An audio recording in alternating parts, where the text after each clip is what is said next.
Okay. So in this question we'll discuss about कि CAG का क्या रोल है in ensuring financial accountability of the government.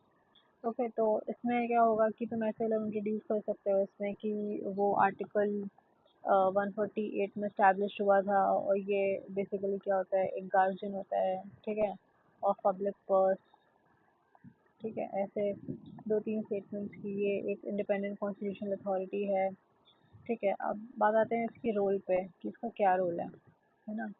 तो ये पहली बात है, पब्लिक फंड्स को ऑडिट करता है, ठीक है, ऑडिट करता है मतलब जो भी पब्लिक अकाउंट्स हैं उनको, जैसे कि कौन कौन से अकाउंट्स हैं, जैसे कंसोलिडेटेड फंड ऑफ इंडिया है, स्टेट्स के कंसोलिडेटेड फंड ऑफ इंडिया होते हैं, ठीक है, फिर कंटिजेंसी फंड ऑफ इंडिया होता है, फिर पब्लिक फंड ऑफ इंडिया होता है, तो इन सारे अकाउंट्स को ये ऑडिट करता है, ठीक है।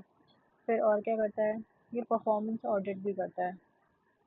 अभी हम ये सिर्फ यहाँ पे कि ब्रेनस्टॉर्मिंग कर रहे हैं कि और आप कैसे पॉइंट्स बना सकते हो, ठीक है। फिर ये परफॉर्मेंस ऑडिट करता है किसका, जो भी गवर्नमेंट के स्कीम्स होते हैं या फिर गवर्नमेंट के प्रोग्राम्स होते हैं, जैसे कि मतलब नरेगा हो गया, ठीक है, उनके ऑडिट करता है, ठीक है। ये और क्या करता है, इसका क्या रोल है कि ये मेंटेन करता है कि क्या किस फॉर्म में सेंटर और स्टेट्स को अपने अकाउंट्स को, जो भी फाइनेंशियल अकाउंट्स को कैसे मेंटेन करना है, ठीक है। तो बेसिकली मेंटेन, ये एडवाइस देता है बेसिकली, है ना।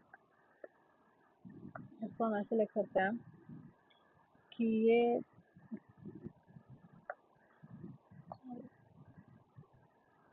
ये एडवाइस देता है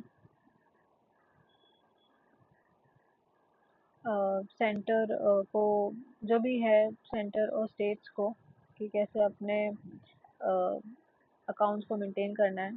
फिर ये उनको फाइनेंशियल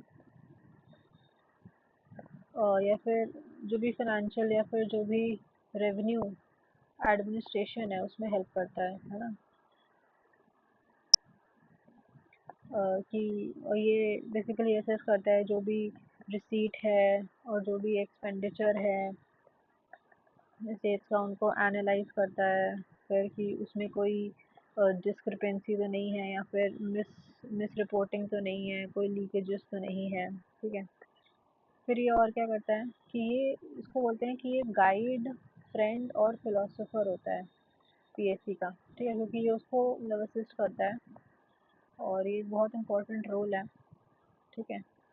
फिर इसका एक और रोल है कि ये बेसिकली सारी जो भी रिपोर्ट्स हैं वो प्रेसिडेंट और गवर्नर को देता है, जो कि फिर जो भी उसकी रिपोर्ट्स हैं सीएजी की, फिर वो पार्लियामेंट और स्टेट लेजिस्लेचर में प्रेजेंट करते हैं, ओके। और सीएजी क्या करता है, और यही सारे उसके मेनली फंक्शंस हैं। परफॉर्मेंस ऑडिट करता है, फिर पब्लिक अकाउंट्स को ऑडिट करता है, ठीक है। और ये बेसिकली इंश्योर करता है कि जो भी फाइनेंशियल प्रोसीजर्स अडॉप्ट हुए हैं, तो फिर वो कॉन्स्टिट्यूशनल और लीगल लिमिट्स के अंदर में है कि नहीं है, कि उन्होंने सारे कॉन्स्टिट्यूशनल और जो भी लीगल मैटर्स होते हैं उसको कहीं वॉयलेट तो नहीं कर रहा है। तो बेसिकली कॉन्स्टिट्यूशन और लीगल ओवरसाइट करता है ये, जो भी फाइनेंशियल प्रोसीजर्स अडॉप्ट किए हैं, ठीक है। तो ये एक बहुत इंपॉर्टेंट टूल है इंश्योर करने के लिए financial accountability of the government, क्योंकि फिर हम लोग ऐसे कंक्लूड कर सकते हैं लास्ट में कि ये मेंटेन करता है integrity of the India financial system, ठीक है, integrity of India financial system,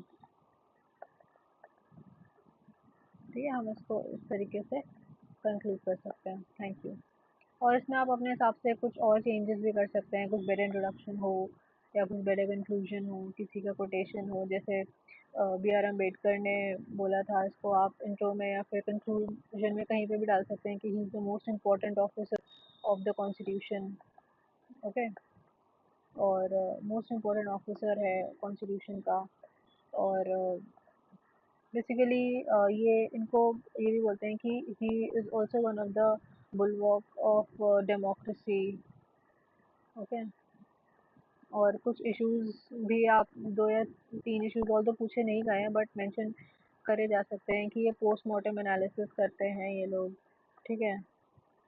postmortem analysis होता है जो भी अकाउंट्स का, जो भी फाइनेंशियल एक्सपेंडिचर है, because after it has been made, ठीक है, ये रिकमेंड नहीं करते हैं, ठीक है। और उसके बाद थोड़ा सा इनके अपॉइंटमेंट को लेके भी थोड़े से इश्यूज हैं, और ट्रांसपेरेंसी को लेके भी इश्यूज हैं।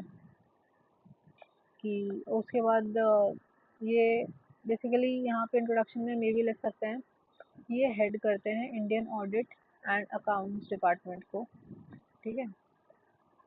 जो थोड़े से मैन पावर इश्यूज भी हैं, ओके, थोड़े से मैन पावर इश्यूज हैं, और मतलब ऑटोनमी वगैरह भी एक मैटर है कि ऑटोनमी है कि नहीं है, ओके। ठीक है, थैंक यू।